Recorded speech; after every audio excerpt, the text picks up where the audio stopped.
Então tá, então a gente vai desfazer a mesa, pedir para baixar a tela e abrir a apresentação da professora Priscila. Boa tarde, agora vocês estão me ouvindo melhor, né? Obrigada, Paulo. Bom, meu nome é Priscila Moura, eu sou professora aqui da UFMG, da Escola de Engenharia, do Departamento de Engenharia Hidráulica e Recursos Hídricos, e eu vim falar um pouquinho sobre a perspectiva dos recursos hídricos. Eu vou falar bem pouco mesmo, que eu acho que o importante é a gente dialogar, e aí vou dar só uma perspectiva daquilo que eu pude, né, pensar e recolher aí. Bom, a primeira coisa, né, a maioria daqui de vocês já devem saber, a localização do traçado, né? A gente tem grande parte dele na bacia do Rio das Velhas, né, e uma pequena parte na bacia do Rio Paraupeba. Os impactos, né, que eu pude perceber, a gente tem, de um lado, as interferências, né, do traçado do Rodoanel, e também os impactos que aqui eu coloquei hidrológicos, né, os impactos nos recursos hídricos. Bom, em relação às interferências, né, a gente tem interferências importantes com a rede hidrográfica principal. A rede principal eu estou chamando daquela dos cursos d'água mais importantes, né, o Rio das Velhas, que a gente tem a travessia, outros cursos d'água de menor importância, mas que têm essa interferência também, e a infraestrutura de abastecimento de água de esgotamento sanitário, né, que já está implantada em vários locais e que o traçado do anel vai ter interferências que vão ter que ser tratadas e corrigidas, né. Com relação aos impactos, eu vou falar um pouquinho sobre a questão de quantidade de água, de qualidade também, e de regime, né, o regime hidrológico.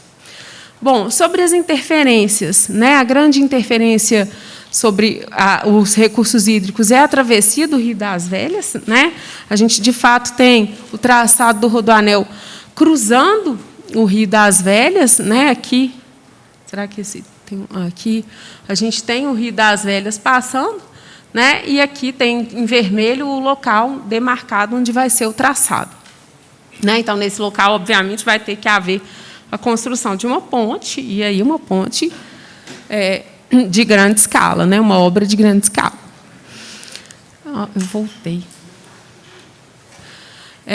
Bom, com relação aos impactos, né? A gente tem os impactos na quantidade de água.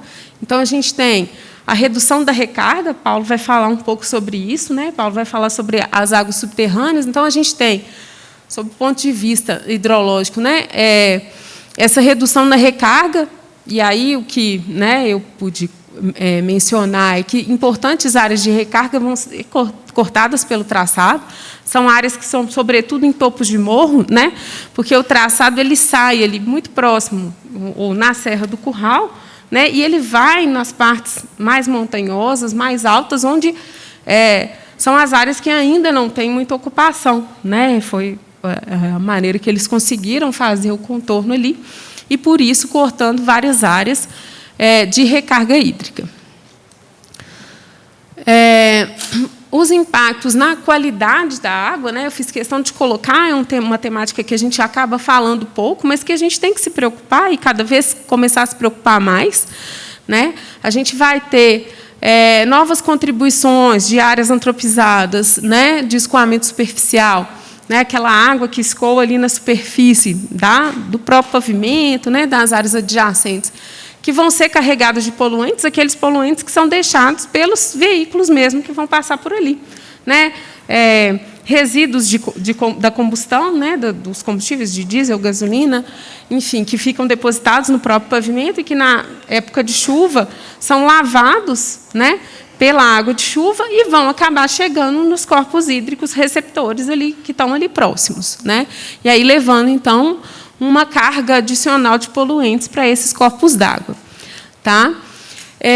O que eu coloquei aqui, que há então, uma necessidade de ações no sentido da mitigação dessa poluição, né? A gente sabe que qualquer eixo rodoviário tem esse tipo de poluentes. Aqui no Brasil, a gente acaba não tratando isso da forma mais adequada, né?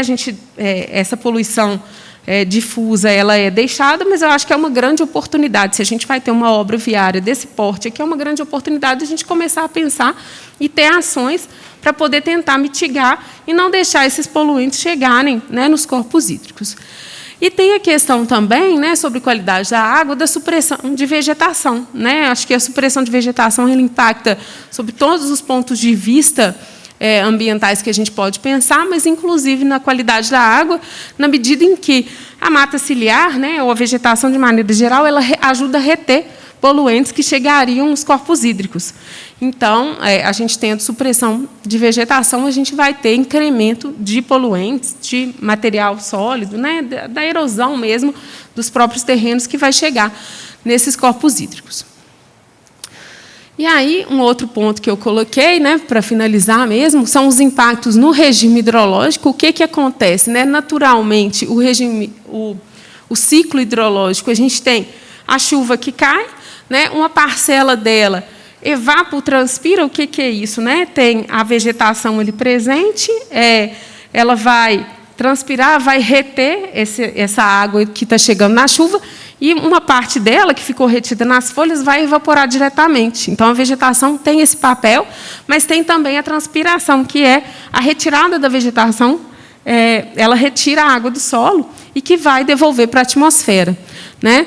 E aí a gente tem, então, uma evapotranspiração relativamente elevada e também uma infiltração que é favorecida pela vegetação, e aí restando uma pequena parcela que vai escoar superficialmente, né, que vai virar enxurrada de fato.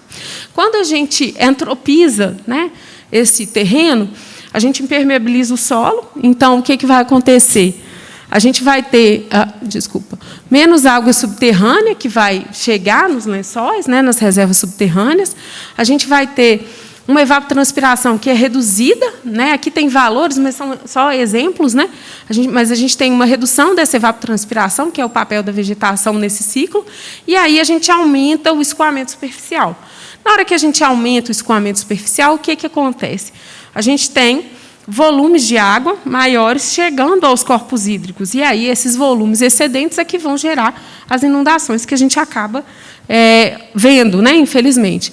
Aqui eu coloquei só para exemplificar. Aqui a gente tem a vazão, né, no corpo hídrico, no momento que começa a chover, e aqui ao longo do tempo. Então, aqui começou a chover, a vazão vai aumentando. Né, aqui, primeiro, o que está mais embaixo é na área que está natural, vamos colocar assim. Né? E aí, o que vai acontecer é que a água sobe, né? O nível da água ele sobe lentamente e depois ele vai decaindo também lentamente ao longo desse tempo. Quando a gente antropiza a área, aqui está o contrário, né? O antropizado é esse, tá, gente? O raso escuro. O que acontece? O escoamento ele se acelera porque a gente tem mais superfícies impermeáveis e bem lisinhas para a água escorrer rápido, e a gente tem um volume maior de água aqui. Então, a gente acaba tendo esse efeito, né, que eu já falei, das cheias, né, das enchentes.